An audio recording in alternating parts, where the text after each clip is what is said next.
Hi, I'm Jason Korb, and I'm doing my final exam for ICT 511 Web Analytics. I think first we have to start off by understanding we're at a different place than we were, say, 20 years ago. We're in the information age. Where producing something tangible like I-beams for a construction site or something like that is no longer necessarily the primary goal. It still exists, but there's other ways around it.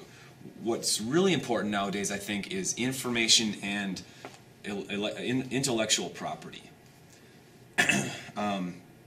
It's really important that people in business understand this because they need to use this information to guide business decisions. We're past the point where one person or a select few people make decisions based on a gut feeling or just how they've done it in the past. A lot of the decisions now are data-driven.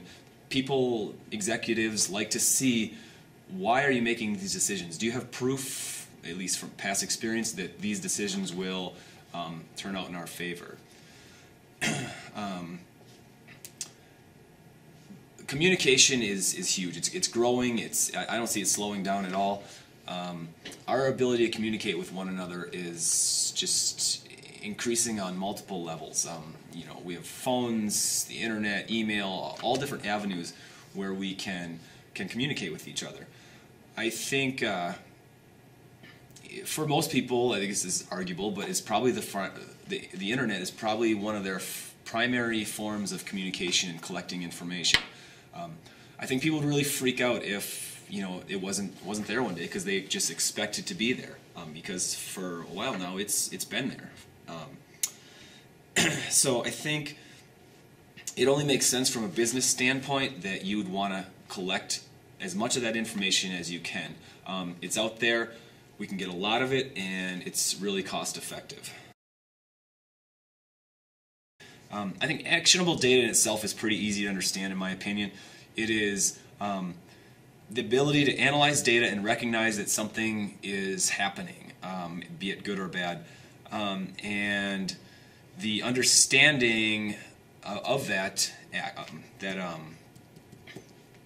occurrence and making a change that will hopefully affect future data in your favor. One example I thought of here is weather.com. Let's say weather.com. I use it. I'm pretty familiar with the site. It has a little text field where you can enter in your zip code so you can find the weather in your area.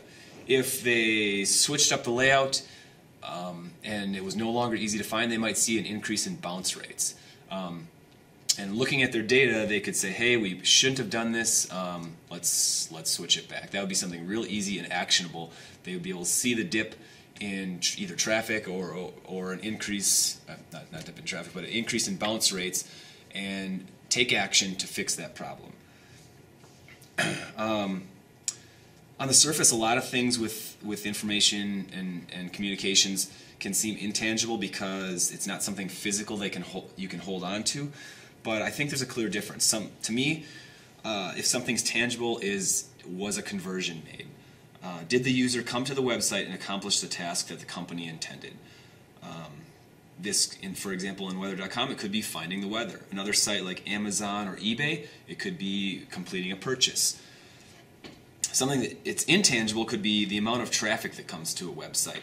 That in itself does not necessarily mean more money or more conversions, but it definitely helps. I think both intangible and tangible can be affected by using actionable data to make changes in the way the user interacts with the site and its resources.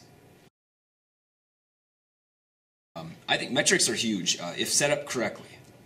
Now, when I say that, I mean that all the elements are in place. The JavaScript is working and it's in the right place. Accurate page or title descriptions. Other things like tracking methods on multimedia elements like videos and Flash elements are working. I think, to put it simply, the best way to use metrics is to tell if you're meeting your goal or not.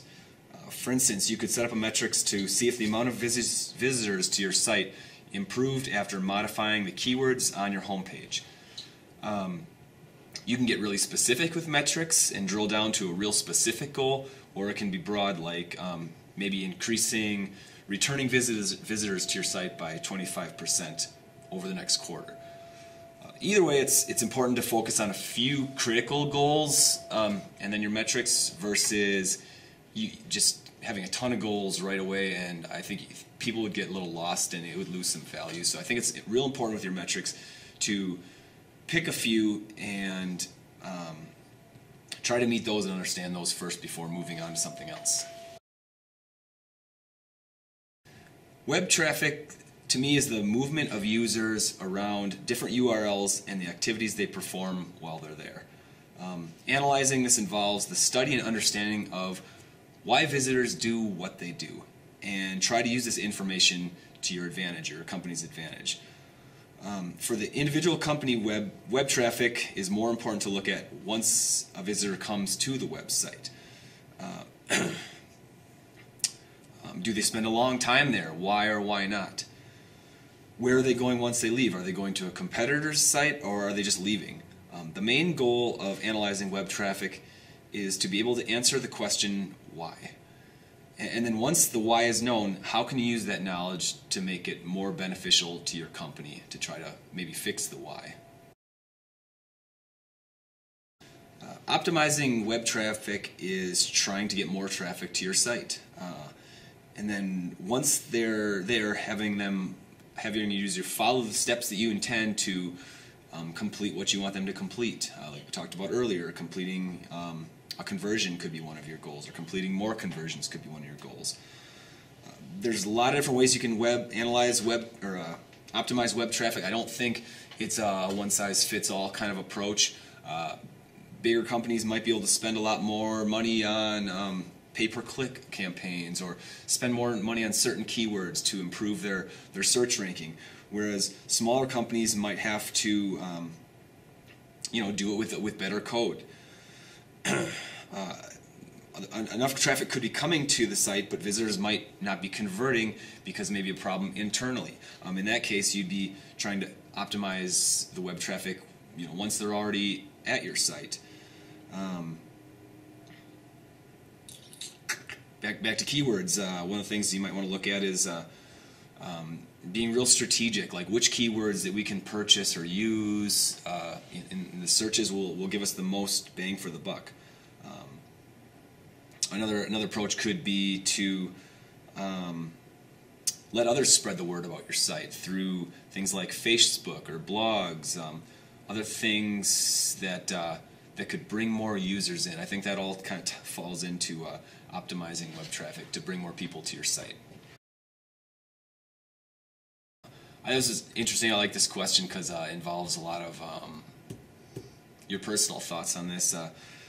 But one thing I don't see it slowing down. It's used, the web and the way we use our communications is it's a primary means of communications for a lot of people, and I really don't see it slowing down because of the way it's just skyrocketing. We've seen the growth, and as more and more nations and areas develop, I think more and more people will want to be plugged in, so to say.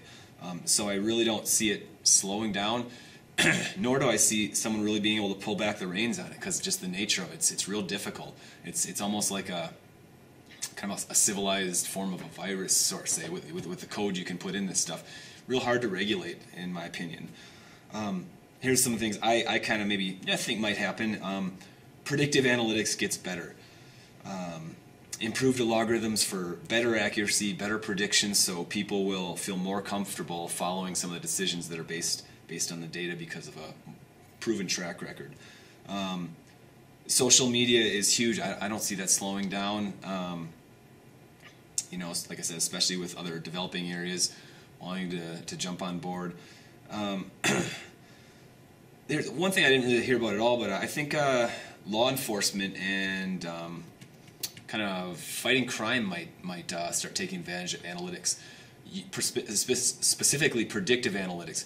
Why will someone do maybe this, or let's try to develop trends that this person does, behaviors that they have. So that was just kind of a outside thought that I thought I think they might get into the analytics game.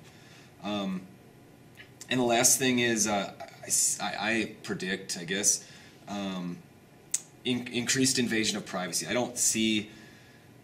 just don't see any real big governmental agencies stepping in to say, hey, no, you can't do this, and they can just collect more and more data about us. I think that's going to continue.